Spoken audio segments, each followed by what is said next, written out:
지금 경기도가 지금 완전히 성급항이 돼버렸다. 그러니까 이게 또 일기 신도시의 어떤 재건축 문제가 하나의 중심 이슈가 됐다.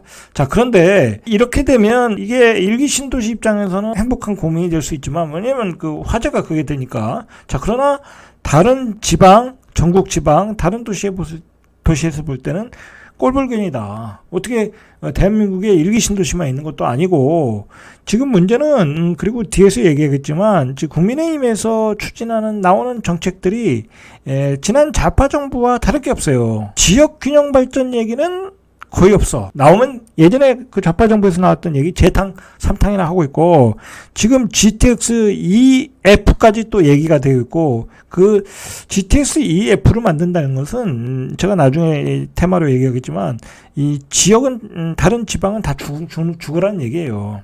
자, 잠깐 얘기하면 GTX역이 만들어지는 곳에서는 앞으로 어떤 도시개발이라든지 신도시들이 많이 들어설 가능성이 많거든요. 왜냐하면 교통망이 아주 빠른 교통망이 깔리니까. 자, 그러면 계속 신도시가 생긴다. 자, 그러면 지역이 어떻게 되겠냐. 근데 거기다 대고 EF까지 만들겠다. 대한민국은 서울 경기도로 다 집중화시키겠다라는 얘기야. 자, 어쨌든 그 얘기는 나중에 하고, 지금 인수위는 애초에 정책을 다 바꾸겠다고 하는데 하나도 안 바꾸고 있다. 전세시장의 안정을 위해서는 임대사업자들의 주택 공급이 이루어져야 된다.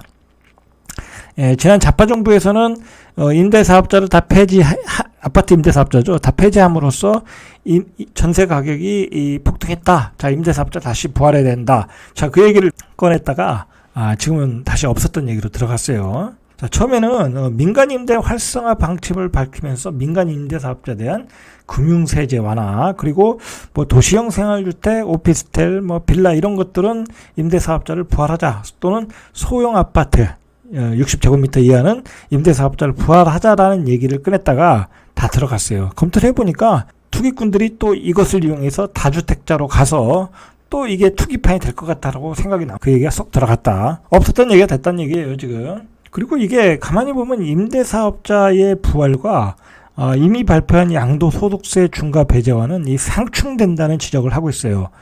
양도소득세 중과 배제는 다주택자의 주택 처분을 유도하는 정책이잖아요. 근데 임대사업자 부활은 다주택자의 어떤 주택 수를 늘려주는 거야. 그러니까 두 개가 상충되니까 들어갔다라는 거예요. 임대사업자 제도 부활은. 대통령 공약으로 했던 그 30년이 지나면 안전진단 폐지. 자, 이거 폐지를 하겠다고 했는데, 폐지 면제를 하겠다고 했는데, 자, 이거는 역시 철회했다. 이렇게 되면 30년에 가까운 아파트는 다 투기판이 되겠죠? 자, 당연히 이거는 애초에 공약을 하면 안 되는 내용이었어요, 사실은.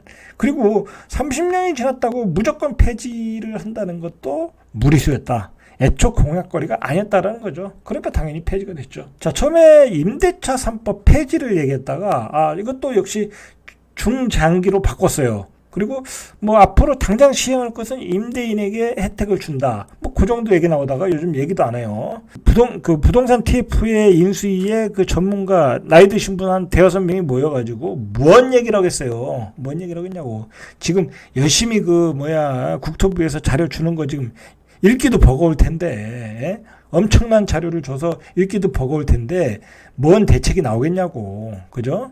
여기서는 대책이 만들어질 수가 없어요. 그냥 방향만 정해주면 되는 거야. 종부세도 이거 재산세 종부세를 통합하겠다는 게 윤석열 당선인의 이야기였어요. 공약이었어요.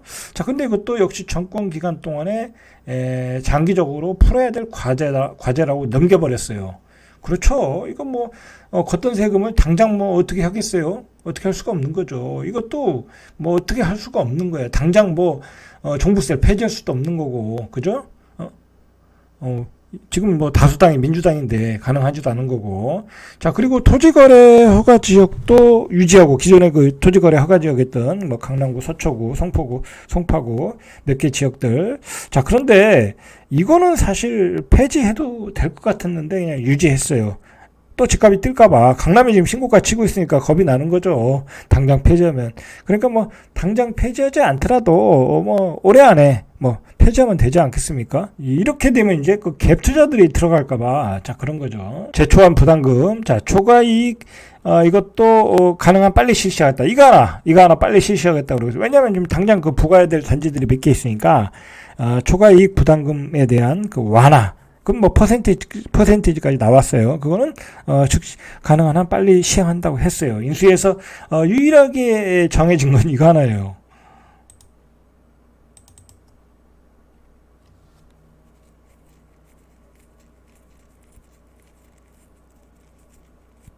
자, 대체로 보면 지금 인수위가 강남과 일기 신도시의 어떤 그 가격 들썩이 신고가에 지금 휘둘리고 있어요. 이것 때문에 지금 갈팡질팡하고 있어요. 거기다 그 안철수 위원장의 그 분당갑 출마까지 연결되고 경기도지사 경쟁 때문에 이게 맞물려 가지고 지금 다 빨아들이고 있어요. 이게 이제 블랙홀이 돼 가지고 인수위의 부동산 정책을 다 빨아들이고 있어요. 그래서 갈팡질팡하고 있는 거예요, 지금. 어쨌든 인수위는 지금 인수위 역할만 하면 되는 거예요. 인수위 역할만. 방향만 문제점만 파악해라. 보고서 들어오는 거. 그리고 방향만 던져주면 되는 거예요. 그 방향만 던져줘야 되는 건데 공급에 관한 정책인데 아직 공급에 관한 정책이 뚜렷하게 나오질 않았어요. 자, 중요한 건 인수위는 해결사가 아니다. 자, 이러는 사이에 지역균형 정책은 완전히 헐렁해졌어요. 지역균형 정책을 위해서 TF팀까지 만들었잖아요, 인수위에. 지역균형 정책이라고 나오는 게 재탕, 삼탕, 이미 좌파 정부에서 만들었던 거 재탕, 삼탕하고 있어요. 지역균형 정책은 이 임팩트 있게 나와야 돼요. 예를 들어서 산업은행 부산으로 이전한다고 그랬잖아요. 뭐 그런 얘기가 슬슬 나왔잖아요. 그러면 그런 걸 이전한다라고 그런 걸 못을 박는 그런 정책이 나와야 되는 거예요. 뭐 지방에 광역철도를 뭐 건설한다. 광역철도 그런 거 되지도 않아요. 뭐 사업성도 떨어지는데 되겠습니까? 맨날 계획만 짜는 거지. 안 된다. 예를 들어서 세종시에 뭐 KBS를 이전한다. 뭐 부산의 산업은행, 수출입은행, 그래서 금융신도시로 만든다. 대구에 뭘 이전한다. 대전에 뭐 우정청을 이전한다. 그런 그 정말 임팩트 있는 그 지방 균형 정책을 내놔야 되는 거지.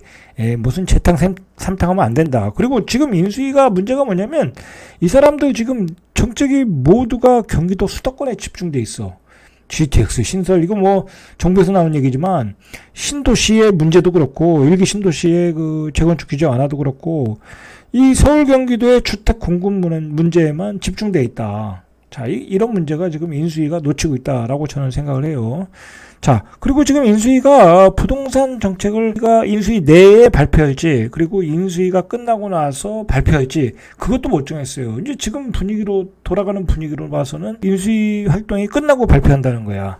자, 그러니까, 기간 내에 발표한다는 게 부담되고, 발표할 거리도 없다는 거야, 거리도 없다. 문제가 있어요. 이게 문제가 있어. 여러 가지로 문제가 있어요. 인수위가 여러 가지로 역할을 제대로 못하고 있는 것 같아요. 뭐 인수위 역할을 대단하게 기대한 건 아니지만 역할을 제대로 못하고 있다. 개인적으로는 특히 이 지역균형 발전에 어떤 임팩트 있는 게 나오질 않는다. 임팩트 있는 게. 뭐 그런 게 화두가 돼야 되는데 좀 문제가 있어요. 자, 오늘은 여기까지 이상 절대값TV의 명품 PD 한 PD였습니다.